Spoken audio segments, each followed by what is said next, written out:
Huge news coming out today as the anime industry has basically nuked Kiss Anime, Kiss Manga, GoGo Anime, 9 Anime, and Anime DAO. Basically, the anime industry's biggest issue is piracy. It completely cripples the industry wholeheartedly, and it's something that's been an issue basically ever since the internet came out. Even before the internet, people were ripping off VHS tapes and bootlegging them and selling them on the black market, and basically since the inception of the internet, it's just become far worse and worse and worse. Now, Kiss Anime, I'm very, very happy that they are getting taken down because this site has made millions upon millions upon millions of dollars from just stealing anime and running crazy amounts of ads on the site.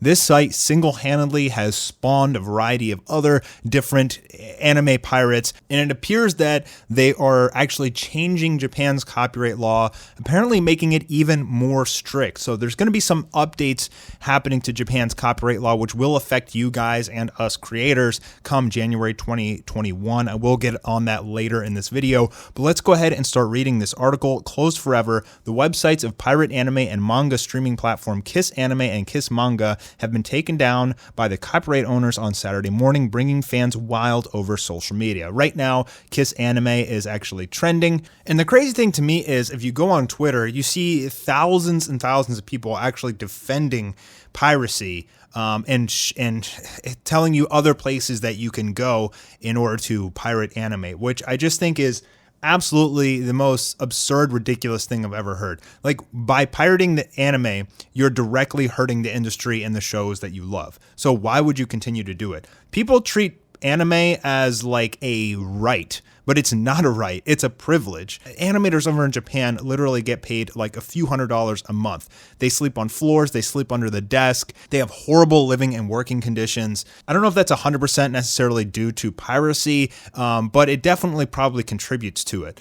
I know a lot of it is just essentially the culture over there in Japan, simply because it's a job where you can work from home, you get to draw all day. It's just not a very high paying job because it's, I guess, a little bit more leisurely of a position. But regardless, animators are just struggling over there in Japan. And if these new copyright laws go into place and they actually successfully work, there's a very good chance that the anime industry over in Japan will be flooded with way more cash. Now, there's a lot of people on Twitter telling you to go to various other websites, but it appears from this lawsuit, I'm not 1,000% sure that this is actually factual. It appears to be from some Facebook posts, but I'm pretty sure that this is true. It appears that they're also going after GoGo Anime, 9 Anime, and Anime DAO, and all of their subsidiaries. Any .2, .co, .tv, any of that crap, all of those are getting deleted, and the copyright or the owners of the website are getting sued by, it appears to be Disney. I'm not 100% sure what the whole story with that and Disney is, but most likely most of these sites will be taken down eventually. It looks like they're trying to do a purge of all piracy. Now, here's the reason why piracy is such a problem. I know there's people who defend it, which I still can't really believe. The only defense, in my opinion, which really isn't even that valid, is that what if we can't watch the show? What if Crunchyroll isn't available in my country? What if the show just isn't even on any streaming services whatsoever? But here's the thing, guys, maybe one day that show will be on the streaming service. You don't have a right to steal things just because it's not available yet. Like, you don't have a right to watch a movie that's not out in the theater yet. Without these companies getting their revenue properly, the companies would cease to exist. The things that you love would cease to exist. And that's why, as a business owner particularly, I totally stand behind this. You want to support the industries that are providing you with the content that you love in any way that you can. They don't take donations. They make all their money through domestic and overseas licensing, which, by the way, take a look at this. I posted this last year, that Toei has made more money from overseas licensing such as Verve and Funimation than it even did domestically. Compelling evidence that streaming services really do help the anime industry. Dragon Ball alone made them $100 million in one quarter. I've also seen other articles, you can find them on if you just do some Google searches, that it appears that overseas licensing is accounting for more than half of the revenue for these anime industry companies. So companies like Funimation and Crunchyroll and Netflix, now they are are directly and massively supporting the anime industry. So if you have those services, guys, use them. I mean, you're also getting to watch your shows in a full 1080p. Like, all these anime sites have this just crappy resolution and watermarks and all this crap. I mean, I watch everything on Verve and Netflix now. So let's go ahead and continue reading this article. According to the circulating post via Facebook, which includes a screenshot of Kiss Anime's official Discord server stating the announcement regarding the closure of their website, they revealed that all files and all of the web beta server were taken down due to the copyright owners, resulting in their decision to close the website forever. Our beta server has been taken down. This could lead to the closure of the website. We will make more announcements. And then all files taken down by copyright owners, Kiss Manga and Kiss Anime, will be closed forever. Thank you for your supports. Thank you for those years. Their message after 4 hours at 10:20 a.m.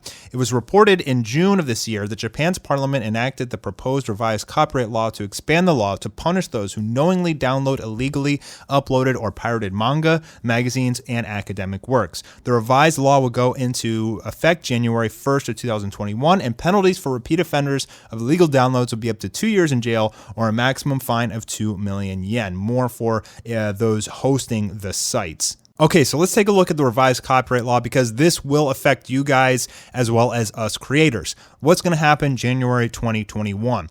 You can now face legal charges for downloading illegally uploaded or pirated manga, magazines, and academic works such as anime, films, art, scripts, visuals, etc.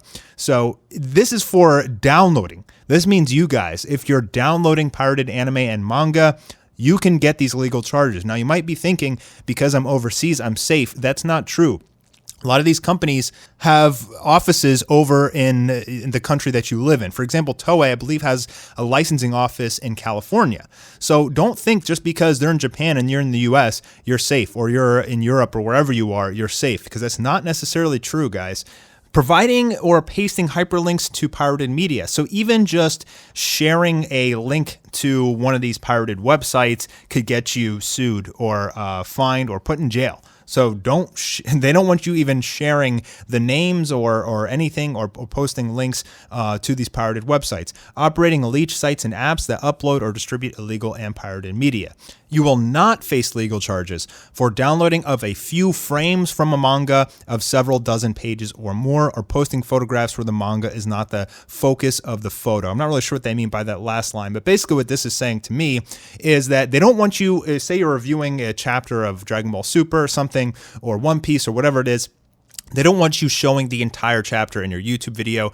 You're allowed to take like a few panels, like few meaning I guess 2 to 5, but they mainly want you talking to the camera. So it looks like they're starting to understand fair use a little bit more, because Japan traditionally is extremely strict. They don't have a fair use law. Actually, if you watch the Trash Taste podcast with the Anime Man, Giguk, and Sea-Dog VA, they actually talk about how difficult it is in Japan to use any material from a company whatsoever, even if you're just like talking about the company and you want to show their logo in your video. Like as you said, it's like, can I just show this logo of your company that is like publicly available to anybody? Yeah. Just like slap it on for like 2 seconds. I'm not even gonna like mention your name. Just slap it on. It has to go through like 100 layers of the company. It's just so insanely difficult. Like, it has to go through layers and layers and layers of management to to get permission to even use that. Like, they don't want you using any pictures of their content in your videos or your blogs or whatever it is.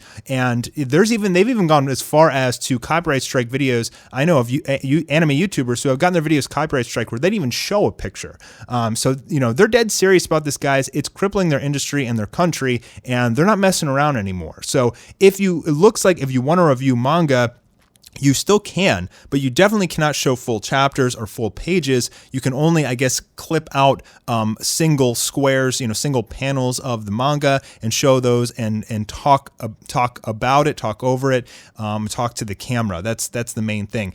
Definitely, there's a big thing about fair use a lot of people don't understand here on YouTube is that just because you're talking over something doesn't necessarily mean it's fair use. Like, even if it's commentary or criticism, doesn't mean it's fair use. If you show an entire manga chapter and you're talking over it, you're basically still stealing the entire, you're basically distributing the chapter for free, because people can argue, hey, I could just mute the sound and boom, I just got the whole chapter for free by watching your video. So other creators out there, guys, you got to be really careful. And here's the thing, guys, Viz Comics, who is an officially licensed source, they post the brand new chapters translated in English as soon as they come out, pretty much. So, and they're free. So you can read up to the latest 3 chapters. So as long as you're following Viz, you're able to read all the stuff for free, and so there's really not any excuse there, guys. But I guess they just, it makes sense that they don't want you showing the full chapter in your videos or your blogs or whatever, because that constitutes the piracy, which is hurting the authors, the publishers, and the creators over there in Japan.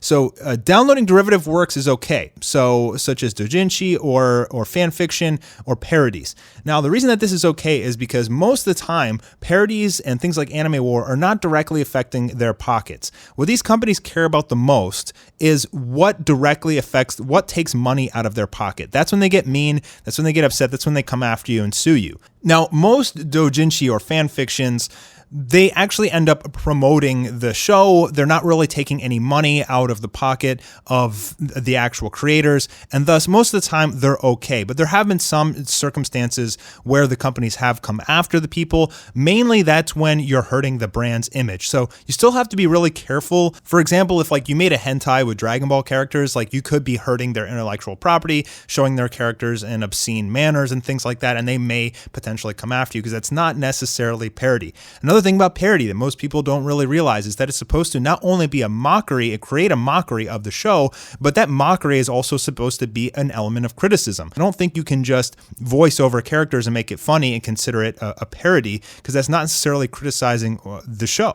But that's the thing, guys, is that fair use is a very gray area, and what it really boils down to is if the company wants to sue you, and do they want to take you to court, and does the judge side in whose favor, right?